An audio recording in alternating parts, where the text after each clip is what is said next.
Uganda People's Defense Forces, and on my own behalf, allow me to extend my sincere appreciation to the chief guest this afternoon for sparing time to come and grace this occasion.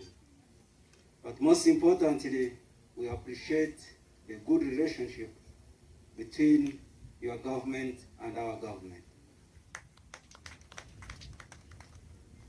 We know you are key, having been our colonial masters, and you remain very relevant in the development agenda of this country. And I'm sure it is on that basis that Sister Mary invited you to come and be part of this wonderful day. I would like to express this knowing that you appreciate, as members of the P5, the permanent members of the United Nations Security Council, that is the main body for us as a military are concerned with, but in the General Assembly came up with the Sustainable Development Goals. You appreciate the support for the people with special needs. And as it has been exhibited here, we appreciate and now can affirm that being physically challenged is not inability at all, because our students are able to perform even better than those of us who have no physical challenges.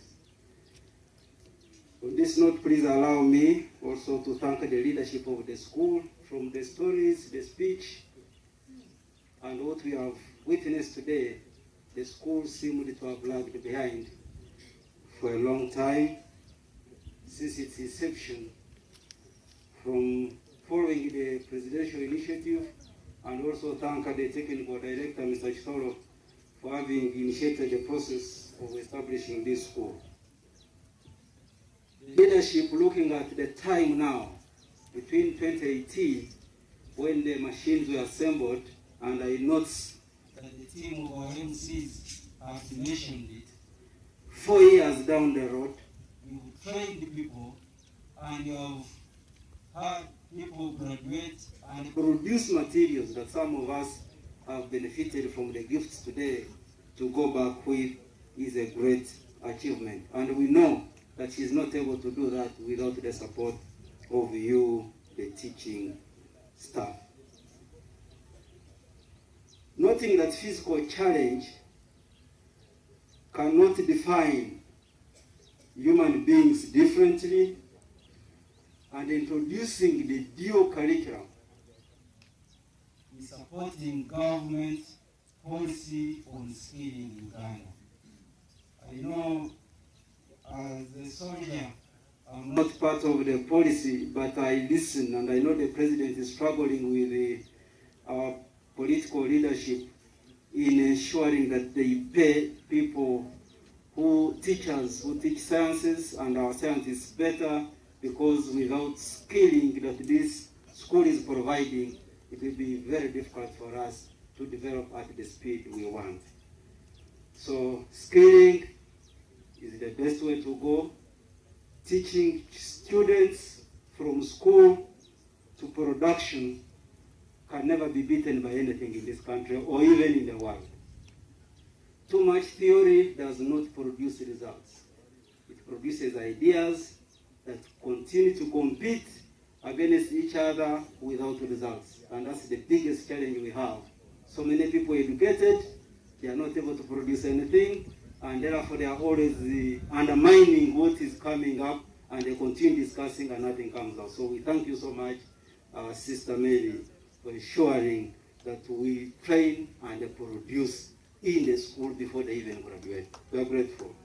Katiboteekamu AutoCAD ebeera heavy zonna ne black. Ekyo kimu ku bizibu bye tulina. Accommodation ey'abastaff baviira wala nnyo. Kati abatono be basula, abasinga obungi tebasula. Kati abana abasula olunaku lwonna baba bakoze. Ate ekiro balina okuatendinga ku baana. Abaana balina obulwadde bungi, lwakuba abalala babeera ne kyetuyita multiple conditions. Tulina abaana like yekuba insulin emirundi 3 olunaku ali mu senior 1. Tulina omwana with leukemia.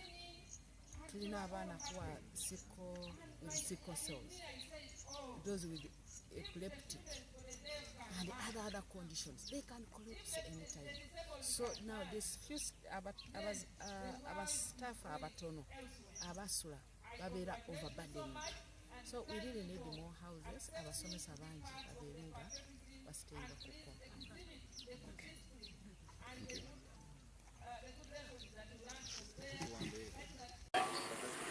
Again, this comes back to one of the big global challenges that we all face. How do we protect our climate and our environment? We know our planet is choking on plastic. 400 million tonnes of plastic are produced every year, and much of that goes to landfill and contaminates our oceans, our rivers, and our food chains.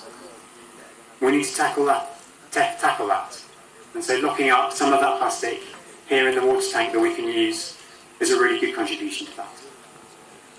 So let me bring things together This is a project that for me, a project in the school that for me brings together some of the big challenges we face together.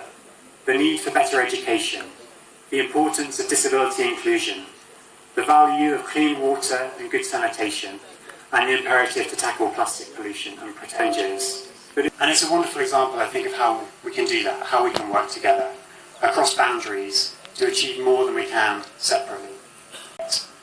To bring their skills and expertise developed here in Uganda.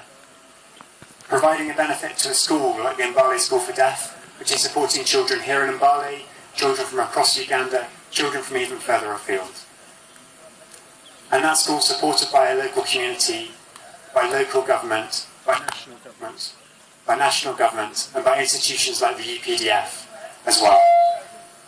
This is how we can tackle the big challenges that we face together. We tackle them where we find them, we find solutions that work, and we work together to make them happen. So I'm proud to be here today to celebrate the school, its achievements, your achievements, and the project that we've commissioned today. Thank you very much.